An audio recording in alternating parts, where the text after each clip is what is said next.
270ویں رات شہرزاد نے کہا، جب کاہل ابو محمد نے بتایا کہ بندر نے مجھ سے کہا کہ گھسیاروں کی منڈی میں شریف نامی ایک آدمی سے کہیو کہ میں تیری بیٹی سے شادی کرنا چاہتا ہوں، اور اگر وہ مال مانگے تو اسے مال دے دیجیو اور اسے مزید مال کا لالچ دیجیو، تو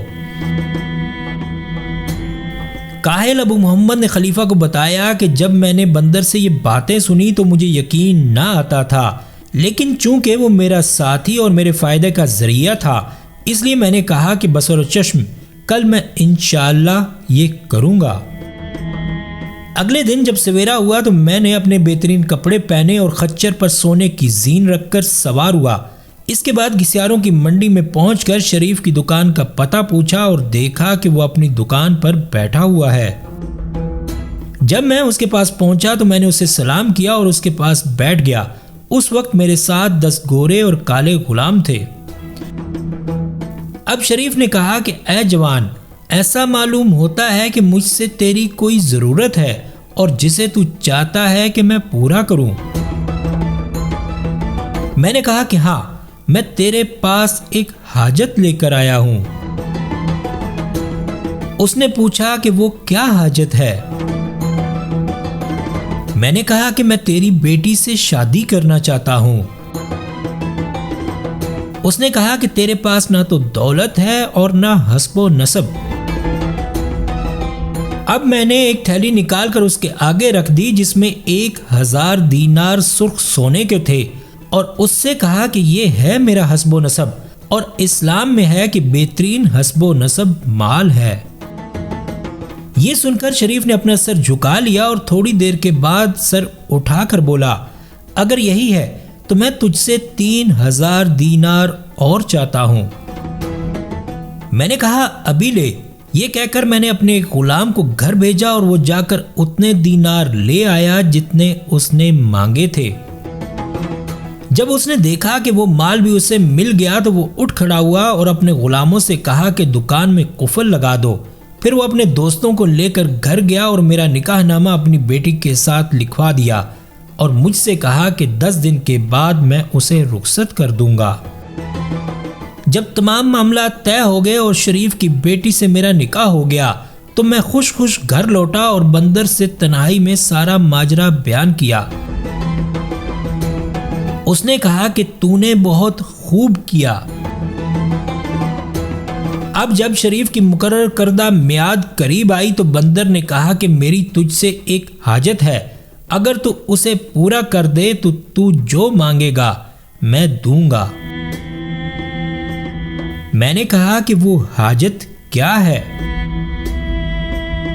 اس نے کہا کہ جس کمرے میں تو شریف کی لڑکی سے ہم بستری کرے گا اس کے صدر کی طرف ایک کوٹھڑی ہے جس کی پیتل کی زنجیر ہے اور کنجیاں زنجیر کے نیچے ہیں۔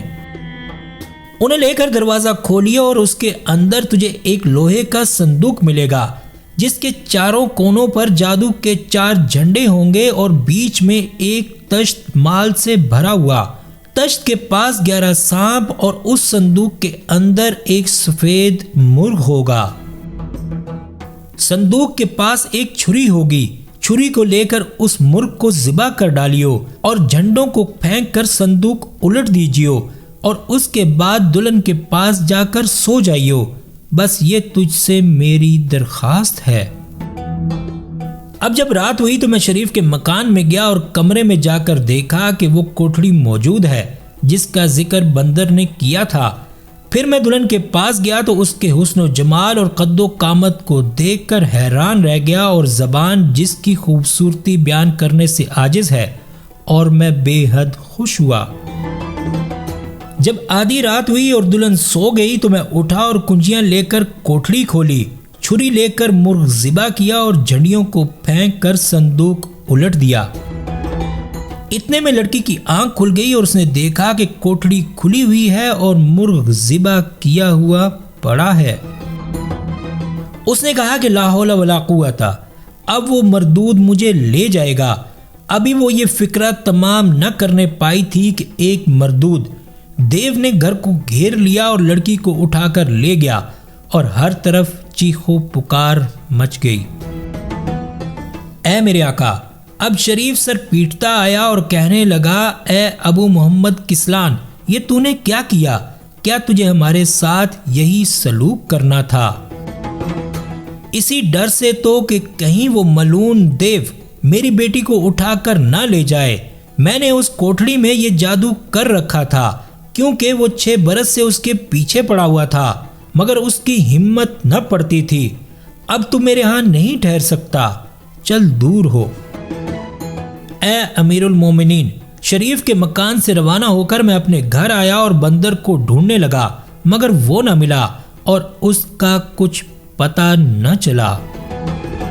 اب مجھے یقین ہوا کہ وہی وہ ملعون دیو تھا جو میری بیوی کو اڑا لے گیا اور مجھے دھوکہ دے کر میرے ہاتھ سے مرغ ذبح کرایا اور جادو اتروایا۔